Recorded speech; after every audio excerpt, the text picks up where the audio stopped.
So I have 4 recommendations because I have no life and all I do is read. The very first book I'm going to recommend is actually nonfiction.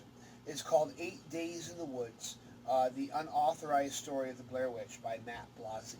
Now, full disclosure, I have known Matt since my very first visit to Horrifying Convention down in Gettysburg. So I've known him for a really long time, and he's a good friend, so I'll just put that out there. But Matt Blasey is without a doubt the biggest Blair Witch fan on the face of the earth. In fact, he actually runs an experience that I hope to take into the Abyss 2 next year. It's called the Blair Witch Experience, where they go camping and actually do a tour through the woods where Blair Witch was filmed. And you actually go to the cemetery where they shoot footage. You actually go through the woods where Heather and Josh and Mike meet their demise. And I hope to be a part of that next year. But 8 Days in the Woods is a hugely comprehensive look at everything that brought Haxan Films together and brought everyone together and the filming of Blair and the Witch. And I just can't say enough about this book. I mean, not only does it have intimate behind-the-scenes details and how this was all planned, that these 3 guys, these 3 folks, Heather Donahue, Josh, and Mike, were going to go camping out in the woods, and they were going to experience all these elements for real. They were told when they signed on to the Blair Witch, your safety is our concern, your comfort is not. So they had a plan it was just crazy.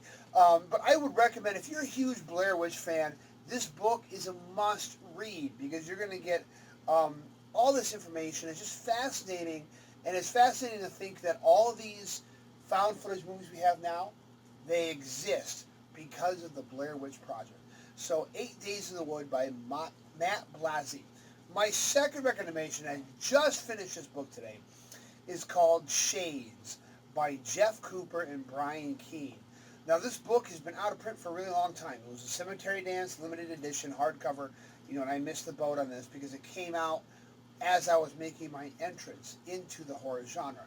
But it's been re-released in ebook and paperback by Poltergeist Press, which if you've not heard of Poltergeist Press, it is the brain trust, the brainchild, the project, the product of Matt Hayward and his wife Anna, and it's just a wonderful book.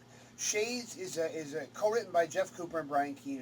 It's a coming of age story about a young boy in a nowhere town who's suddenly thrust in the middle of this magical conflict where he suddenly realizes his destiny or his potential with magic, and it's just a great coming of age story. I wouldn't say it's a full novel, but it's not a novella. It kind of falls in that 30,000 to 50K range, and it's just a wonderful, wonderful book.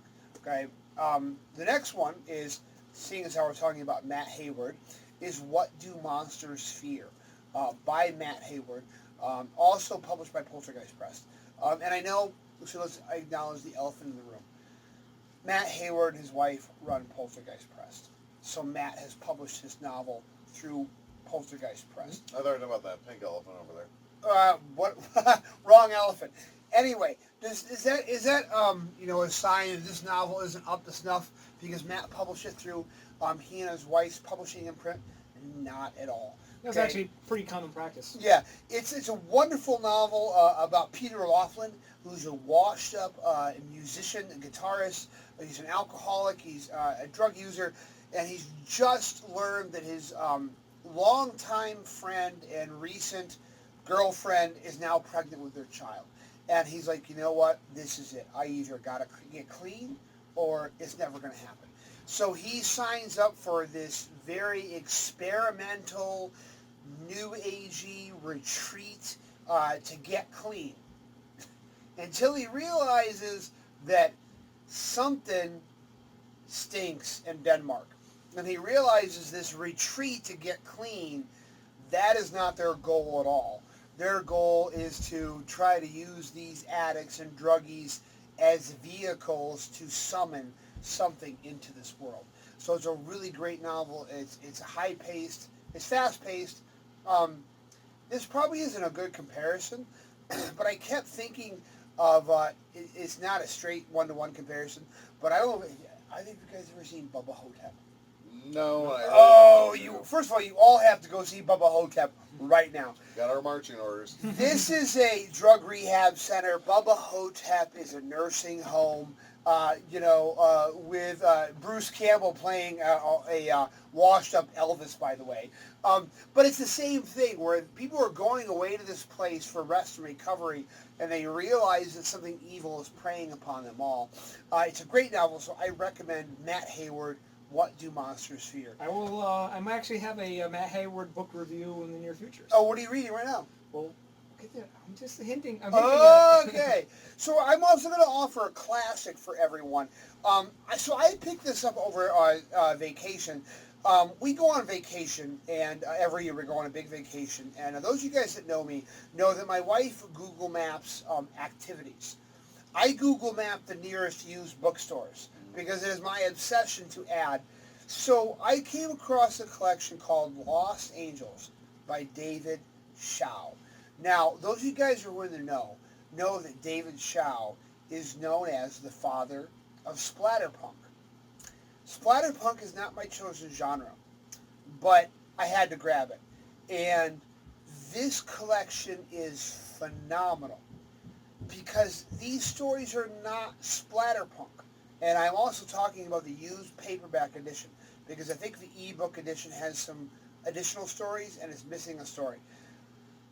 David Shaw may be the father of splatterpunk, but Lost Angels has these wonderful stories in here that are about the human experience. It's about obsession. It's about fear. It's about one person's love of monster movies. I can't say enough about this collection, especially because I was kind of opening and thinking, splatterpunk is not my chosen genre, and then these stories were just so good. So definitely Lost Angels, and I would, obviously if you get the ebook, the current ebook, you're going to be contributing straight to David Shaw, but I know the collection that I'm referencing is the used paperback versions, Lost Angels. So those are our book recommendations. You need to read. Go read. Quick question, Kevin. How is it you can remember all of these themes and these stories and not remember when our garage sale is? It's called selective memory. It's why I can remember what happened to me in 8th grade. And then when Abby asked me, can you pay the car insurance this Friday? And I forget. It's how the male mind works, folks.